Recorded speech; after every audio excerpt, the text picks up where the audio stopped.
saya akan mendengarkan, menyimpulkan, dan akan mendorong program yang disampaikan oleh masyarakat. Jadi kasarnya, saya akan menerima, mendengar, dan meneruskan apa yang dimau masyarakat. Terkait dengan misi, ya itu tadi, apa yang disampaikan masyarakat dan jelas yang akan saya kawal dan akan saya perjuangkan di legislatif nantinya. Kita ini petugas rakyat, jadi harus mendengar apa yang dimau rakyat. Tugas kita mengawal, mendorong program apa yang dimau masyarakat. Yang kedua, potensi di Kabupaten Kerom terkait dengan SDA ini ada yang lebih sangat bagus lagi, terkait dengan penambangan emas. Nah, ini pertambangan emas saat ini kalau memang betul-betul dikelola antara pengusaha pemerintah daerah, ini akan bagus. Mungkin pemerintah daerah nanti melalui legislatif kita akan dorong terkait dengan perizinan lokal, maksudnya Pak ya, untuk pengusaha kecil ya. Misalkan melalui Bumka. Setiap kali pengusaha yang akan nambang di daerah A, coba kita akan bekerjasama dengan Bumka di daerah A tersebut. Jadi jelas pendapatan dari masyarakat setempat.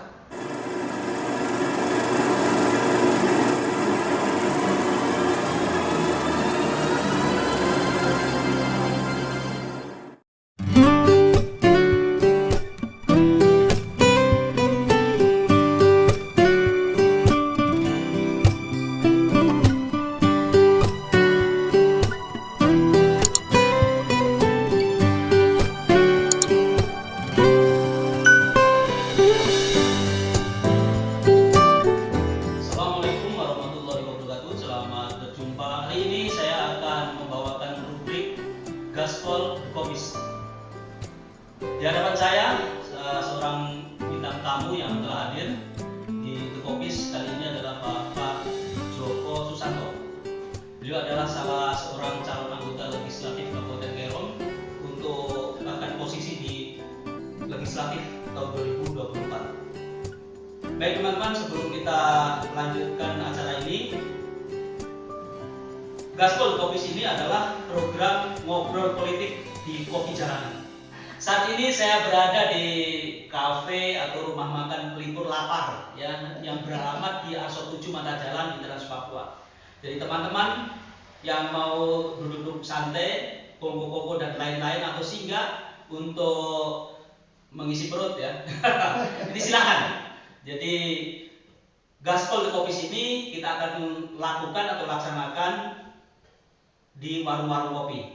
Makanya kita sebut namanya The Kopis, artinya kopi jalanan. Dan tentu channel ini membutuhkan peran serta audien dan pemirsa dimanapun berada.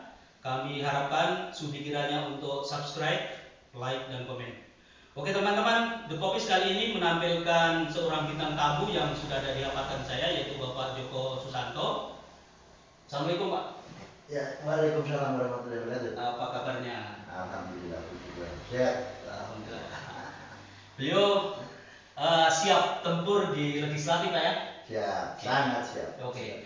Mungkin agar lebih enak dan akrabnya, Bapak silakan perkenalkan diri agar masyarakat Kerom melihat bagaimana sosok Joko Susanto yang siap bertempur di Pileg 2024. Saya kasih waktu, silakan Bapak perkenalkan diri. Ya, selamat siang. Assalamualaikum warahmatullahi wabarakatuh. Waalaikumsalam. Salam sejahtera buat kita semua. Salam. Perkenalkan nama saya Joko Susanto. Saya berdomisili di Arso 7. Ya. Jadi keluarga saya semua ada di sini. Anak saya 4, istri saya di sini juga, Ibu Eliana. Kebetulan ibu saya ada sedikit usaha di Mata Jalan Arso 7 itu tepatnya warung makan. Jadi dalam hal ini apa yang tadi disampaikan beliau terkait dengan rencana untuk ikut kontestasi dalam Pileg ya, untuk Pileg ini saya berangkat dari Partai PKB. Saya di nomor 5. Pasti Bapak sebagai kandidat atau calon sudah mempunyai gambaran.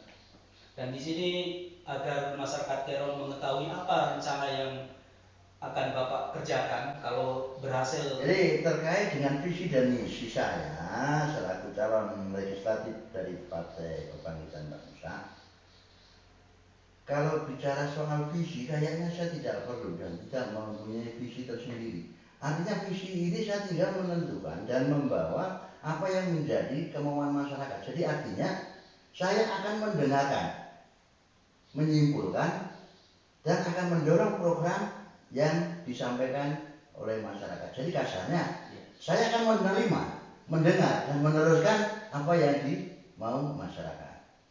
Terkait dengan misi, ya itu tadi apa yang disampaikan masyarakat dan jelas yang akan saya kawal dan akan saya perjuangkan di legislatif nantinya. Gitu.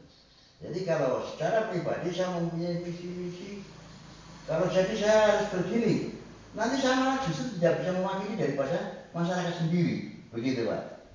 Banyaklah sekarang yang dari calon-calon legislatif ini kadang terbuai dengan pemikiran sendiri. Saya nanti kalau jadi visi saya begini. Nah, itu kan artinya kemauan pribadi kita. Sementara kita ini kalau di legislatif saya beranggapan bahwasanya kita ini petugas rakyat. Jadi harus mendengar apa yang dimau rakyat. Nah, tugas kita mengawal mendorong program apa yang dimau masyarakat itu. Mungkin begitu. Iya. Begini Pak Joko. Gambaran secara umum tadi Bapak sudah menyampaikan rencana. Jadi kalau bagi Pak Joko adalah akan mendengar apa yang menjadi suara rakyat dan akan menyampaikan di posisi legislatif tersebut ya. Betul. Tetapi masyarakat ini akan melihat sejauh mana kompetensi Bapak di legislatif nantinya itu pasti ada target Pak. Komisi mana yang akan Bapak capai begitu kira-kira. Jadi masyarakat harus tahu Pak. Oke. Tadi Bapak punya prinsip bahwa visi-misi itu tidak perlu disampaikan saat ini.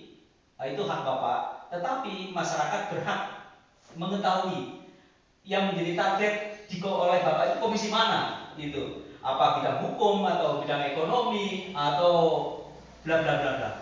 Begitu. Jadi mohon Bapak bisa secara real dan konkret, secara jelas Bapak komisi mana yang akan menjadi target Pak? Ya. Nah, jadi begini, kalau terkait mau di komisi, saya akan kembalikan ke background saya. Ya. Artinya background saya ini kan ya pengusaha ya, walaupun kecil-kecilan. Ya. Nah, jadi di situ saya harus dituntut untuk bagaimana menselaraskan perekonomian di Kabupaten Kerom ini yang mayoritas adalah petani. Gitu. Kalau pegawai sudah punya gaji, gitu. Pemerintah sudah memberikan hak sepenuhnya. Tapi kalau petani ini yang perlu pembinaan khusus dan perlu penanganan khusus, gitu Pak. Jadi saya lebih cenderung ke komisi B. Nah, walaupun di komisi A pun juga begitu. Di komisi A membidangi pemerintahan juga. Karena ya mohon maaf, pemerintah di Kabupaten Kerom ini sudah bagus. Tapi dengan adanya nanti dari legislatif ini perwakilan yang bisa mendorong itu untuk lebih bagus lagi kan tidak ada salahnya Pak. Ya sebetulnya kita tahu sih bagaimana sedikit banyak pemerintahan di Kabupaten Kerom saat ini. Saya tidak mau mengkritik. Yang jelas semua pemimpin mesti mempunyai tujuan yang baik untuk daerahnya. Kan begitu Pak. Begitu juga saya selaku anggota legislatif nanti di saat saya terpilih. Tapi saya akan lebih mengedepankan di komisi B. Karena di situ peningkatan perekonomian di tingkat masyarakat yang petani ini seperti tadi saya katakan dibuka adalah perlu penanganan yang ekstra untuk meningkatkan perekonomian daripada masyarakat di Kabupaten Kerom. Mungkin begitu Pak ya. Ini kasarnya, kalau penjabarannya ya lebih banyak nanti kita jangan dibicarakan, tapi akan saya praktekkan dengan metode dan mekanisme yang Oke. begitu. Jadi para pemirsa dimanapun berada, tadi Pak Joko sudah menyampaikan bahwa untuk yang akan ditangkap ini adalah mengenai kondisi perekonomian di Kabupaten Kerom Pak ya. Iya betul. Jadi beliau ingin berkontribusi bagaimana untuk meningkatkan kesejahteraan masyarakat yang dari sumber daya ekonomi, begitu Pak ya? Betul. Ya. Dan pesan ini Pak, saya berharap audien bisa menangkap apa yang menjadi pikiran dan angan-angan Pak Joko Susanto sehingga saya berharap pun akan menjadi pilihan kelaknya. Karena apa? Beliau adalah bagi saya sebagai pemandu acara Gaspol Kopis ini adalah beliau adalah caleg potensial. Jadi ya, dan sangat layak untuk masuk di rubrik saya. Oke Pak, kita Pak. Karena masyarakat akan menilai Bapak saat ini pasti sudah siap tempur ini. Sangat siap. Ya, dan pasti sudah tahu kira-kira mana lini-lini yang bisa Bapak masuk di situ dan seterusnya. Nah kalau saya bertanya Pak, untuk DPRD Kabupaten Kerom tahun lalu ini seberapa efektifnya untuk Bapak? Nah, jadi mohon maaf, bukan artinya kita mengoreksi atau menilai ya. Ya. Sejauh apa yang sudah saya lihat dan saya rasa kinerja daripada legislatif maupun pemerintah daerah sebetulnya sudah bagus. Cuman saya yakin nanti ke depannya akan bisa lebih bagus lagi dengan catatan antara pemerintah daerah dengan legislatif ini seiring sejalan. Jadi ya mohon maaf, saya berpikir dan melihat saat ini hubungan antara pemerintah daerah dengan legislatif ini kok sepertinya kurang harmonis, gitu. Seperti yang sering kita lihat di medsos. Ini ada apa sih? Ada kenapa sih pemerintah Kabupaten Kerom, pemerintah Kabupaten Kerom dengan legislatif pemerintah di Kerom ini, gitu. Saya sering melihat, sering membaca, kok macam kurang harmonis. Walaupun sebetulnya sih ya tidak perlu disebutkan lah. Dalam tanda kutip, ya mohon maaf, ya sebetulnya kita juga ngerti, tapi ya itu ranahnya sudah berbeda, silakan lah, gitu loh. Tapi ya ngono, tapi ya jauh ngono, maksud kita itu begitu, kan begitu Pak. Jadi inilah yang harus sangat-sangat diperbaiki. Jadi mohon maaf untuk anggota legislatif saat ini yang sudah duduk maupun pihak pemerintah daerah yang saat ini sedang berjalan. Kalau bisa lah, ini sudah memasuki tahun politik, di penghujung tahun ini akan berakhir di tahun 2024. Sebisa mungkin sinkronisasi ini harus berjalan gitu loh Pak. Ada kerjasama yang bagus. Mohon maaf bukan saya sok tahu tidak Pak ya. Saya masyarakat awam, masa masyarakat bawah. Setiap kali ada kegiatan kadang pemerintah sejarah jalan sendiri, legislatif jalan sendiri. Apalagi kalau kita membaca di medsos ya itu sangat fatal kebenarannya. Karena di medsos sendiri itu jarang berargumentasi yang memberikan data yang baik. Jangan sampai nanti hal itu hanya yang akan menjadi bumerang buat masyarakat sendiri untuk saling menjudge yang tidak baik antara oh ya ini ternyata pemerintah daerah begini, ini legislatif sendiri begini, kan malah kurang pas. Oke. Jadi mohon maaf. Di Komisi B ini adalah membidangi perekonomian. Ya. Kalau Bapak melihat berkaitan dengan ekonomi itu korelasinya dengan PAD. Ya. Pendapatan asli daerah tentunya. Ya. Ya. Nah, kira-kira apa Pak yang akan disentuh duluan atau akan menjadi target duluan di bidang ekonomi sehingga PAD Kerom ini bisa meningkat atau mungkin bisa bertambah begitu Pak? Ya. Jadi gini, terkait dengan PAD, apalagi yang sifatnya global Pak ya, bentuk perekonomian masyarakat. Kalau UMKM ini kan bukan istilahnya kita mengecilkan UMKM, tapi ini lebih mengarah ke personil Pak ya. Pedagang-pedagang kecil apa dengan tingkatan ekonomi yang tujuannya untuk pengembangan masyarakat langsung. Tapi kalau dengan terkait PAD, untuk mendapatkan PAD di Kabupaten Kerom ini sebetulnya ada potensi yang sangat besar. Yang saya tahu nih Pak ya. Yang satu adalah kayu. Dari kayu ini kalau memang betul-betul diolah betul antara, maksudnya diolah begini Pak, antara kepentingan pengusaha dengan kepentingan pemerintah daerah ini bisa sama-sama duduk, saya yakin kok kontribusi daripada kayu ini sangat banyak untuk pemerintah daerah. Gitu. Cuman sampai saat ini pengelolaannya ya kita tidak tahu. Ya Allah alam itu antara pengusaha dengan pemerintah daerah itu pun oknum Pak ya saya rasa. Kalau pemerintah daerah pasti akan dibuka lah yang begitu disampaikan masyarakat. Gitu. Ya salah satu contoh misalkan misalkan perusahaan yang besar kayu ini dana dasarnya bagaimana, ini diperuntukkan bagaimana, kan itu haknya daripada masyarakat setempat gitu loh Pak. CSR-nya itu sudah dilaksanakan belum? Dana bagi hasil dari perusahaan itu tadi. Itu kan bisa dikelola. Berarti berkaitan dengan regulasi Pak ya. Iya. Kan selama ini kayu dari Keron langsung turun ke kota dan yang mendapat income tentu pusat ya dengan provinsi. Keron mendapat nggak kira-kira? Ya. Nah mungkin Pak Joko akan masuk di situ Pak ya. Inilah Pak yang kita tidak sangat logis Pak. Kita tidak bisa lah menyampaikan hal yang begini yang sifatnya untuk dikonsumsi umum lagi gitu. Kalau ini kelihatannya terlalu sulit. Tapi kan cita-cita mulia kan harus semua harus tahu Pak. Betul. Iya. Satu. Terus yang kedua, potensi di Kabupaten Keron terkait dengan SDA ini ada yang lebih sangat bagus lagi. Terkait dengan penambangan emas. Iya. Nah, ini. Iya. Pertambangan emas saat ini kalau memang betul-betul dikelola antara pengusaha pemerintah daerah, ini akan bagus. Mungkin pemerintah daerah nanti melalui legislatif kita akan dorong terkait dengan perizinan, perizinan lokal maksudnya Pak ya, untuk pengusaha kecil ya. Misalkan melalui Bumkam. Setiap kali pengusaha yang akan nambang di daerah A, coba kita akan bekerja sama dengan Bumkam di daerah A tersebut. Jadi jelas pendapatan dari masyarakat setempat. Kalau saat ini mohon maaf, ini yang dipentingkan hanya oknum Pak. Satu, oknum pengusaha. Terus kedua, pemilik hak wilayah. Terus yang ketiga, mohon maaf, ini oknum.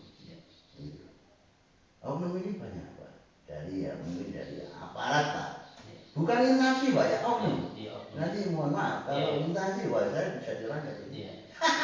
Yang jelas ada oknum di situ yang juga bermain. Terus yang kedua, syukur alhamdulillah. Mungkin di tahun 2024 nanti ini ada investor dari luar yang akan masuk dan mengelola di bidang pertambangan emas ini yang khususnya di daerah atas. Itu mungkin di daerah Web atau Yapi gitu. Nama perusahaannya pun saya sudah tahu dan beberapa investor ini kebetulan saya juga sudah bentuk hubungan emosional. Saya yakin karena untuk perizinannya alhamdulillah Pak. Sampai saat ini 1 bulan yang lalu di Kementerian Pusat sudah ini tinggal pelaksanaan. Dan itu pun juga berkat dorongan daripada pemerintah daerah yang sifatnya welcome. Nah ini yang realisasi. Ini yang harus kita tingkatkan gitu loh Pak. Kalau kita hanya berharap APBN terus untuk ke Keron sementara APBD nggak ada dari PAD hal repot. Artinya sulit untuk kita meningkatkan kesejahteraan masyarakat. Begini Pak Joko, kalau kita bicara Komisi B ini kan sangat kompleks dan sangat luas. Betul. Kalau Bapak tadi sampaikan mengenai perizinan bikin pertambangan di Kabupaten Keron ke depannya. Nah ini para pemirsa di Gaspol dan Kopis ini bisa melihat potensi Pak Joko yang kita sedang berbincang-bincang ini ya. Dan kalau boleh Pak, kalau boleh saya tanya Pak, tapi mungkin agak tajam ini Pak. Berkaitan dengan perizinan ya. Nah, sekarang berkaitan dengan hilirisasi. Apa yang Pak Joko siapkan dalam kepala Bapak untuk kerjasama dengan eksekutif nantinya berkaitan dengan hilirisasi katakanlah tambang? Apa Pak kira-kira Pak? Ya kalau ini terkait dengan perizinan tadi Pak ya.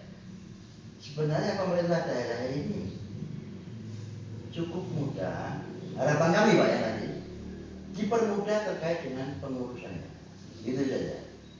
Dipermudah dengan pengurusannya, perizinan tadi. Nah disitulah yang akan nantinya akan bisa berjalan baik. Namun demikian itu juga harus dipertegas. Nah, jadi pengelolaannya nanti bagaimana ini yang harus betul-betul diolah. Jadi sekali lagi saya mohon maaf, penambang-penambang saat ini yang diuntungkan itu hanya beberapa pihak dan oknum Pak. Dan tanda kutip masih ilegal Pak ya? Ya kan? Dia belum ada. Ya betul memang. Kalau dibilang ilegal memang iya. Tapi kita juga tidak bisa Pak langsung mau artinya memutus hal itu tidak bisa. Kenapa? Karena itu terkaitannya dengan orang banyak. Dalam arti kepentingan masyarakat di atas pun juga begitu Pak. Mohon maaf. Dengan adanya tambang ini memang sebagian masyarakat yang di lokasi pertambangan itu sudah sangat merasa terbantu dengan adanya tambang tersebut begitu. Jadi tingkat ekonomi sekarang juga sudah mulai bagus di kampung. Namun itu belum merata ke seluruh kampung. Artinya gini, Misalkan di kampung A itu ada pengusaha masuk. Nah, di situ sampai saat ini rata-rata itu yang mendapatkan ya hanya pemilik rumahnya.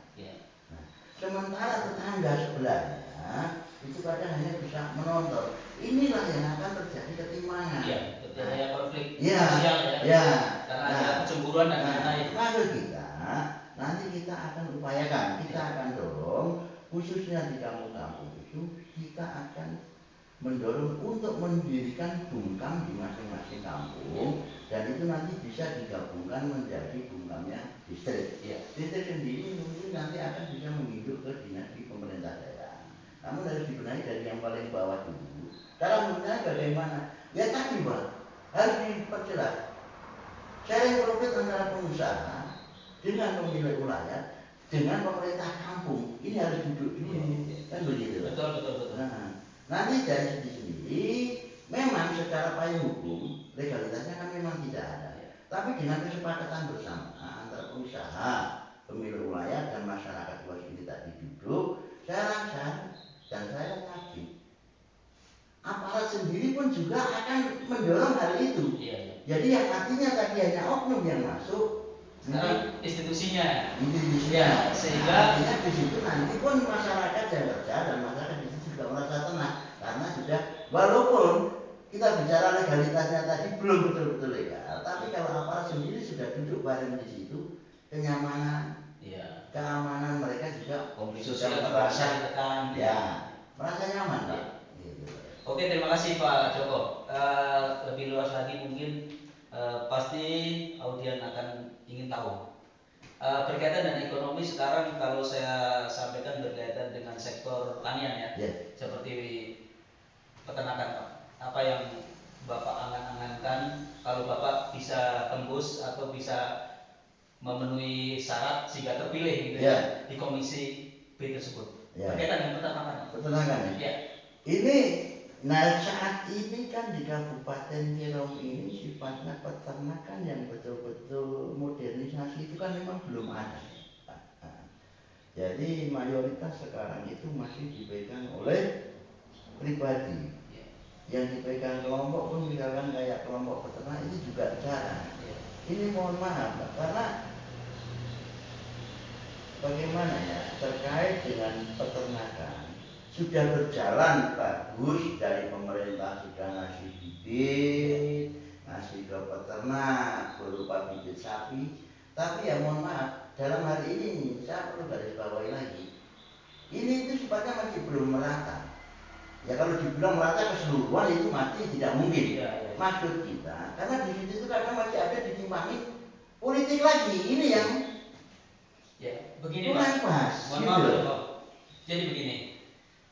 Selama ini dari dulu sampai detik ini sapi dari Kerom itu masuk kota.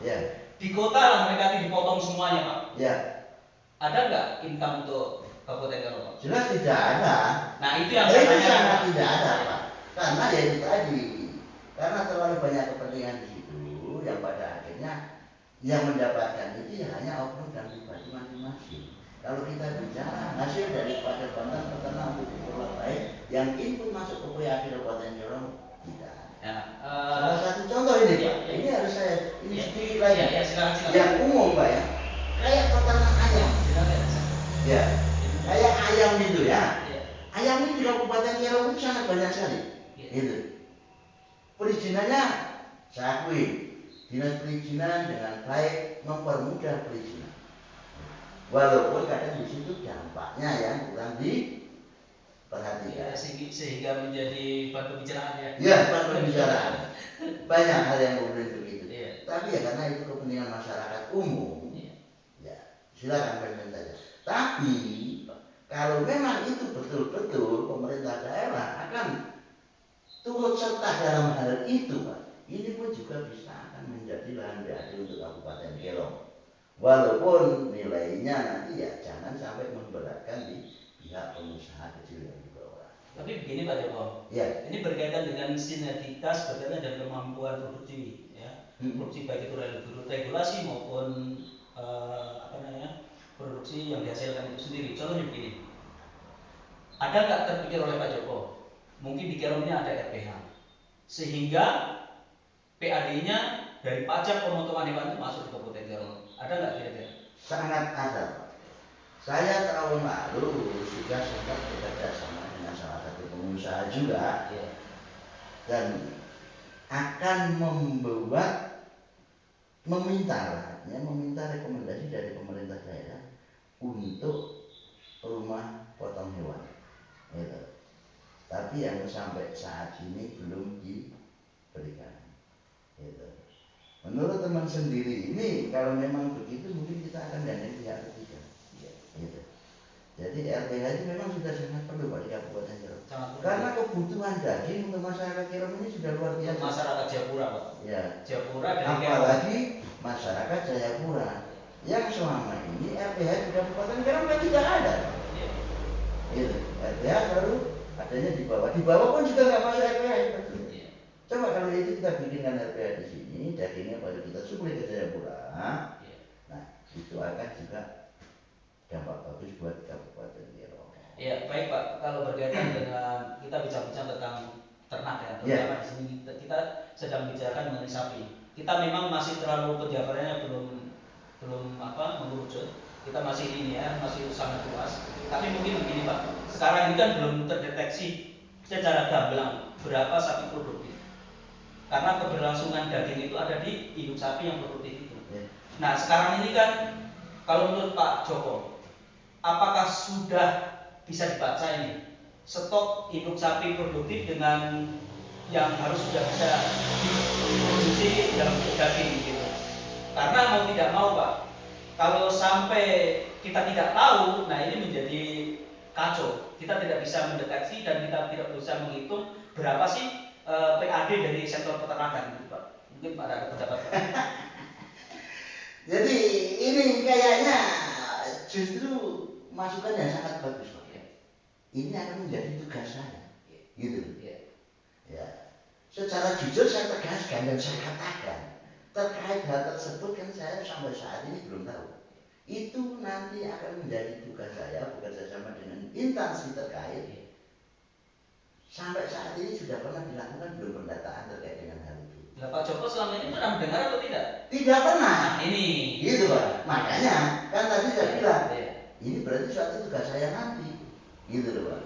Nah, jadi memang dalam hal kemampuan saya belum punya kemampuan yang banyak. Tapi dengan kemampuan saya yang sedikit ini yang akan saya abdikan untuk di masyarakat Kabupaten Garut. Begitu Pak. Oke, terima kasih. Baik. Itu dari sektor peternakan. Tadi dari pertambangan, peternakan, sekarang kan sektor pertanian sangat luas. Dan tadi dari sektor pertambangan Bapak sudah menyinggung koperasi ya, seperti Kopermas, kemudian Budes ya dan lain-lain. Nah, untuk sapi ini kan saya sendiri belum tahu ini rambu-rambu sapi di Kabupaten Garut. Mana sapi yang boleh dipotong dan tidak boleh dipotong dan seterusnya. Ya di jalan-jalan dan petugas-petugas pun kayaknya belum sampai ke saya. Nah, mudah-mudahan ya, saya berharap Bapak bisa terpilih sehingga amin. Keinginan itu dan untuk kemaslahatan masyarakat bisa terwujud. Nah, kalau semua bisa tercapai, saya yakin PAD Kerom, APBD Kerom juga akan meningkat karena ada keselarasan pendapatan asli daerah. Nah, sekarang begini Pak, kalau di sektor pertanian secara umum seperti tanaman pangan, jagung, singkong dan lain-lain, menurut Bapak apa yang ada dalam pikiran Bapak sehingga meningkatkan pendapatan asli daerah dan perekonomian masyarakat? Ya, kalau menyangkut soal pertanian, kita fokus ya ini lagi di Kerom ini kan lagi bumbung jagung. Ya. Yang sudah dikerjakan oleh Pak Presiden ya. Presiden, pemerintah daerah yaitu kita juga nggak begitu. Tapi saya dulu pernah berbincang dengan beberapa anggota legislatif, dan juga dari pemerintah.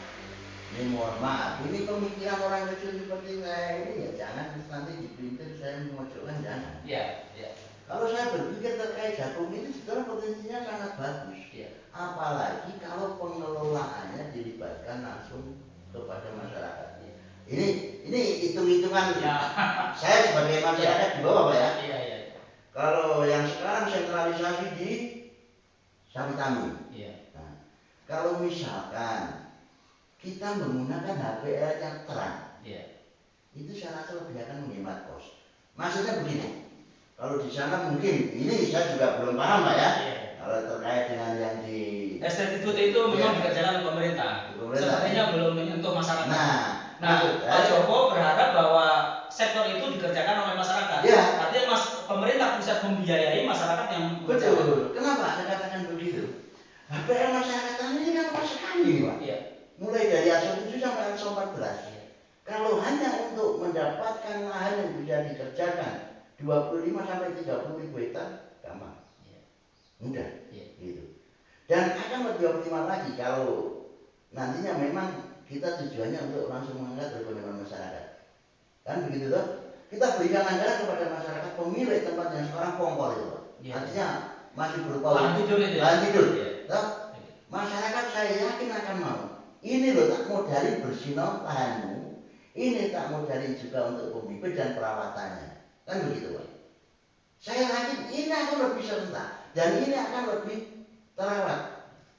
Saya tidak membandingkan, artinya yang saya lihat saat ini kualitas jagung yang dipil dengan yang di kampung ini Pak sangat jauh. Kalau tidak perlu mari kita buktikan, gitu loh.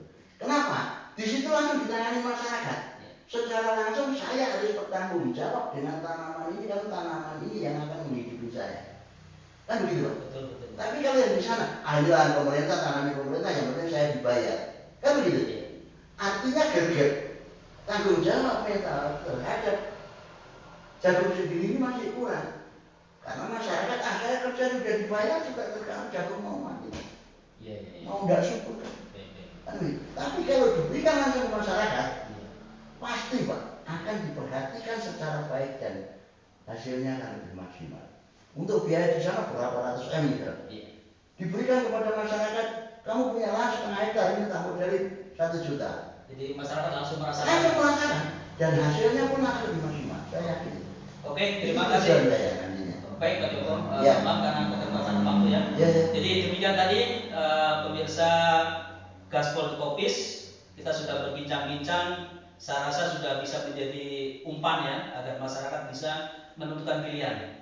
Dan tadi sudah jelas untuk berkaitan dengan Komisi B yang menjadi target beliau bahwa regulasi kalau beliau duduk di sana itu akan ditegur duluan Pak ya. Karena berkaitan dengan regulasi. Kemudian yang kedua hilirisasi sektor pertanian seperti ini. Nanti Bapak akan bagaimana supaya RPH itu ada di Keron. Karena turunan dari RPH itu banyak Pak. Kulitnya itu juga banyak. Nah kalau sekarang semua sapi gelondongan masuk ke kota, kita tidak tahu, kita tidak dapat apa-apanya. Seperti Pak ya. Betul. Mungkin masih waktu closing statement. Monggo. Ya, selamat siang kepada seluruh masyarakat Kabupaten Keron. Jadi apa yang tadi saya sampaikan itulah wacana saya dikala nanti saya akan duduk di legislatif. Jadi saya dalam hal ini tidak akan pernah bisa berjanji dan menjanjikan, tapi saya akan membuktikan saya setelah duduk nanti. Apalagi kalau sudah di Komisi B yang jelas ya regulasi yang saya kedepankan. Terus keterkaitan dengan daripada apa itu tadi praksi tadi ya, itu yang akan betul-betul kita dorong. Jadi mungkin dari pemirsa seluruh masyarakat Kabupaten Keron atau seluruh rakyat Republik Indonesia yang menyaksikan acara apa itu? Gaspol Kopis. Gaspol Kopis ya, dalam keadaan sehat jasmani maupun rohani. Jadi saya juga tidak lupa, saya mohon doa serta dukungan khususnya dari seluruh kabupaten masyarakat Kabupaten Keron, khususnya di Dapil 2, untuk bisa menentukan pilihan sesuai dengan hati nurani bapak-bapak semua. Walaupun dalam hal ini saya mohon doa dan bantuan serta dukungan suara dari bapak semua untuk mendorong memberikan suara kepada kami. Insya Allah saya akan amanah mengemban apa yang akan bapak sampaikan. Makanya saya belum bisa menjawab, saya belum bisa janji, apalagi ditanya visi. Visi yang punya adalah bapak sendiri, manakah ibu-ibu juga, adik-adik, mas. Visi adalah saudara semua yang menentukan. saya akan mendengar, menampung, dan saya dorong ke tingkat eksekutif nanti. Mungkin begitu. Semoga saudaraku semua dalam keadaan sehat walafiat, tidak ada halangan satupun. Assalamualaikum warahmatullahi wabarakatuh. Salam. Baik, para pemirsa, bahwa terkini dimanapun berada, demikian bincang-bincang Gaspol The Coffees saat ini. Kita akan berjumpa di The Coffees berikutnya. Terima kasih yang sudah menonton.